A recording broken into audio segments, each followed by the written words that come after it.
તો વિગતો જૂનાગઢથી પણ મળી રહી છે કે જ્યાં માણાવદરમાં સતત વરસાદની સ્થિતિ બનેલી છે, તેના કારણે બાંટવા ખારા જળાશય છલોછલ થયું છે।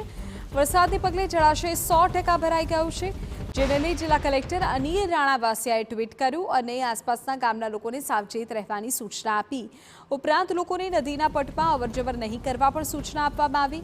મહત્વનું છે કે વધુ વરસાદથી નવા નીરની આવક થઈ શકે, જેના કારણે જળાશય ઓવરફ્લો થઈને આસપાસના વિસ્તારમાં પાણી ઘૂસે તેવી પણ સંભાવનાને નકારી ન શકાય।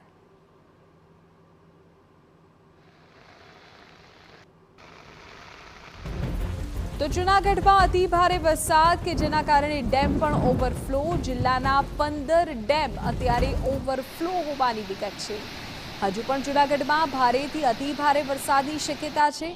વરસાદની પરિસ્થિતિ જોતા જૂનાગઢ પોલીસ વડાએ લોકોને અપીલ કરી છે કે નદી નાળા અને કોઝવેથી દૂર રહેવામાં આવે। યુવાનોને પૂરના પાણીમાં નાહવા ન જવાની અપીલ છે। પ્રાઇવેટ બસ કે સરકારી બસને પૂરના પાણીમાંથી પસાર ન થવાની અપીલ કરાય છે। ખાસ કરીને જ્યારે કોઈ કોઝવે હોય ને એના ઉપરથી પાણી જતું હોય ત્યારે ટુ વ્હીલર, ફોર વ્હીલર કે કોઈ પણ પ્રકારના માણસો ભરેલા વાહનને અથવા વ્યક્તિગત રીતે પણ એમાં પાણીમાં ન નાખવા ખાસ અપીલ છે।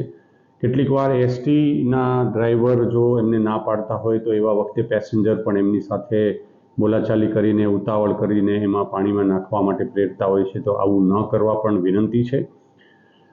જૂનાગઢ જિલ્લાના કુલ 20 ડેમમાંથી 15 ડેમ ઓલરેડી ઓવરફ્લો થવાની તૈયારી અથવા થઈ ગયા છે, ત્યારે નીચાણવાળા વિસ્તારમાં અથવા જે નદીઓ જ્યાંથી નીકળે છે એવા કિનારાના ગામડાઓમાં અને કોઝવે પર લોકો છે એ પાણીમાં પટમાં અવરજવર ન કરે નદીના પટમાં।